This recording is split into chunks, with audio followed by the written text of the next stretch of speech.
হ্যাঁ, আসসালামু আলাইকুম এভরিওয়ান। আশা করি সবাই ভালো আছেন। আল্লাহর রহমতে আমিও ভালো আছি।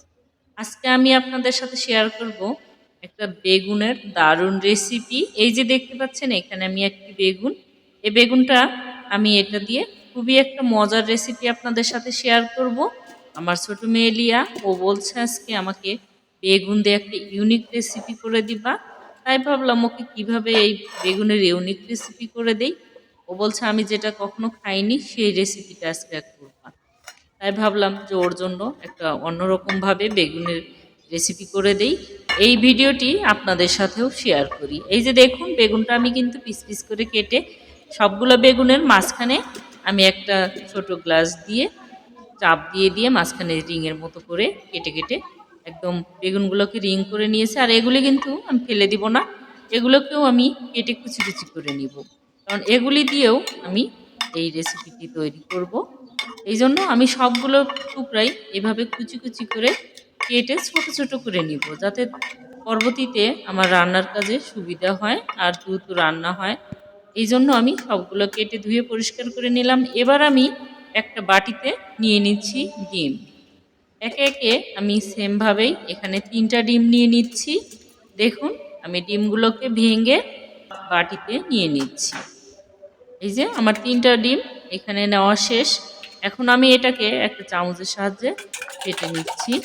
আপনারা চাইলে এটা হ্যান্ড বিটার বা কাঁটা চামচ বা যে কোনো কিছুতেই এরকম একটু বিট করে নিলেই হয়ে যাবে। আমি এটা ডিমটাকে একটু ভালো করে একদম মিহি করে ফেটিয়ে নিলাম। তারপরে দিয়ে দিলাম এখন পেঁয়াজ কুচি।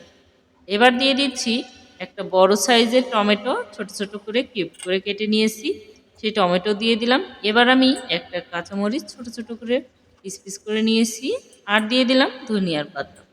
এখন আমি আরেক সামান্য লবণ দিয়ে দিলাম পরিমাণ মতো। লবণটা আপনার ইচ্ছা মতো বুঝে দিবেন, যাতে তিতা না হয়। এবার আমি মিশিয়ে সেই বেগুনের কুচিগুলো দিয়ে দিলাম। এখন এটাকে ভালো করে আমি একটু মিশিয়ে নিব, কারণ যেন বেগুনের গায়ে এই ডিমের মিশ্রণটা পুরোপুরি লেগে যায় আর পুরোপুরি একদম মাখানো হয়ে যায় টমেটোর সাথে ডিমের সাথে। এই যে আমার ফাটানো শেষ। এবার আমি আর একটা প্লেটে নিয়ে নিয়েছি লবণ। এবার দিয়ে দিচ্ছি হলুদের গুঁড়ো, তারপরে দিব সামান্য মরিচের গুঁড়ো, কারণ আমি ওখানে কাঁচামরিচ ব্যবহার করছি, এখানে অল্প একটু মরিচের গুঁড়ো দিয়ে এবার ভালো করে মিশিয়ে নিচ্ছি। এই যে দেখুন আমি কিন্তু মিশিয়ে নিয়েছি।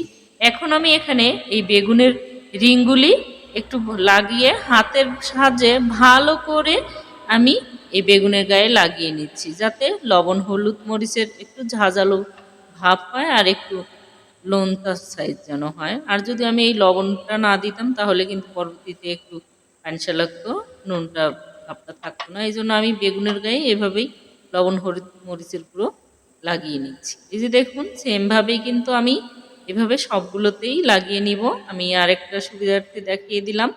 এবার আমি একটা প্যানে দিয়ে দিচ্ছি তেল। বেশ খানিক তেল দিয়ে দিলাম, কারণ এটাতে তেলেই ভাজা হবে, পানি দেওয়া হবে না।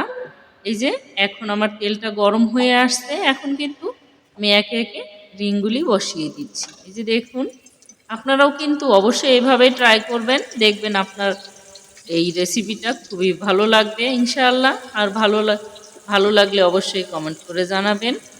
আপনারা কে কোথা থেকে আমার এই ভিডিওটি দেখছেন কমেন্ট করবেন।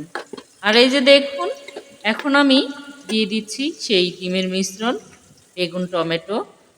এই যে এই সবগুলোতেই আমি কিন্তু সেমভাবেই দিয়ে দিব, কারণ এটি এখানে সিদ্ধ হয়ে খেতে খুবই মজার একটা রেসিপি। আপনারা যদি এমন রেসিপি পেতে চান তাহলে আমার এই পেজটিকে ফলো দিয়ে আমার সাথে থাকবেন। ইউটিউব থেকে দেখলে সাবস্ক্রাইব করবেন এবং ভিডিওটি ভালো লাগলে শেয়ার দিয়ে আমার পাশে থাকবেন আর অন্যকে দেখার সুযোগ করে দিবেন, যাতে এমন মজার মজার খাবারের রেসিপির নোটিফিকেশন আপনাদের মোবাইলে প্রথমে আসে। এই যে দেখুন আমার কিন্তু সবগুলো বেগুনে দেওয়া শেষ। আমি ঢাকনা দিয়ে ঢেকে আর একটু পরে কুক হয়ে গিয়েছে নিচটি। এবার আমি উল্টিয়ে নিচ্ছি।